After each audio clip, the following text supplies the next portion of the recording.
السلام علیکم every one, this is Asma from بنت عرفان ویلاگس۔ آج آپ سے شیئر کریں گے کہ چلڈرن لائبریری کمپلیکس میں کشمیری سولیڈیرٹی ڈے، کشمیر کا جو یوم یکجہتی ہے کشمیر ہے، وہ منایا گیا، جس میں بہت پیارے پیارے بچوں نے پرفارمنسز دیں اور کشمیر کے ساتھ یکجہتی کا اظہار کیا، اسپیچز کی گئیں، اور تھوڑا سا اس کا بیک گراؤنڈ بھی شیئر کیا گیا کہ یہ ہے کیا اور کیوں منایا جاتا ہے۔ یہ بڑی پیاری پرفارمنس تھی، لیکن کاپی رائٹ ایشو کی وجہ سے میں پیچھے جو نغمہ تھا پیارا سا اس کو شامل نہیں کر پائی، اور لیکن بچے بہت ہی پیارے طریقے سے اس کو ریپریزنٹ کر رہے ہیں کہ کیسا ملک کا حصہ جس کو ہم اپنی شارک سمجھتے ہیں، اس کے لیے ہم اپنے جذبات کس طرح سے رکھتے ہیں، اور ہماری نئی نسل اس کو یہ بتانا ضروری ہے کہ کشمیر ہماری شارک ہے۔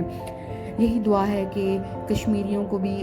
حق آزادی کا جو ہے اس کا اختیار دیا جائے، اور وہ لوگ اس اختیار کو خود استعمال کریں اور اس میں وہ بالکل آزاد ہوں، اور ان پر کوئی انفلوئنس، کوئی بائسنس، کوئی پریشر نہیں ہو۔ کوئی بھی ملک، کوئی علاقہ، ہوا ہو دنیا کے کسی بھی خطے میں ہو، اس کو یہ اختیار ہونا چاہیے کہ وہ اپنی مرضی سے کسی بھی خطے میں شامل ہونے کا ارادہ کرے یا اس سے دور رہنے کا ارادہ کرے۔ بات تو اتنی سی ہے، لیکن کاش یہ ممالک، یہ حکمران ان چیزوں کو سمجھیں اور لوگوں کو اس چیز پہ آزادی دیں، اور تاکہ ان کی زندگی آسان ہو جائے۔ الحاج شیخ اصغر مخدومی صاحب، جو تحریک امرتسر کے رکن رہے ہیں، انہوں نے اس میں شرکت کی، ان سے ملاقات کا شرف حاصل ہوا، اور یہ بڑا ہی ایکسائٹنگ ایک ایکسپیرینس رہا میری زندگی کا۔ بہت سی ایسی چیزیں مجھے جاننے کو ملی ان سے،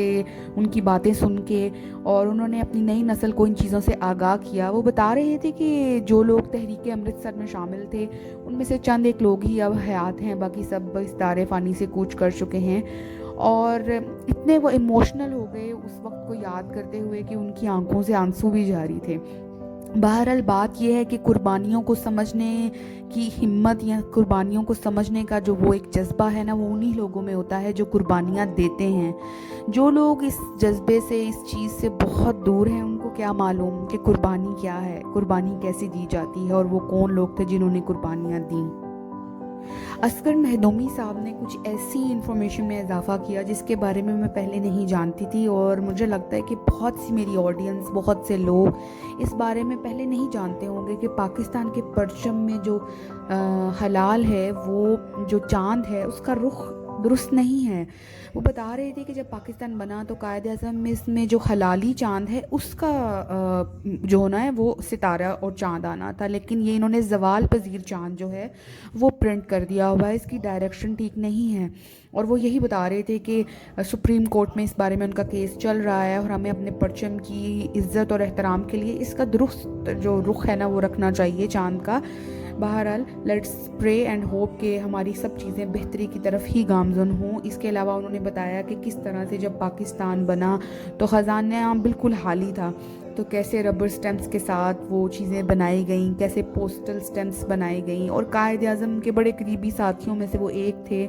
اور وہ بتا رہے تھے کہ قائد اعظم اس چیز کو، اس بات کو بڑے ہی وہ ایموشنل طریقے سے بیان کرتے تھے کہ کشمیر جو ہے وہ ہماری شارک ہے، اور شارک ایک ایسا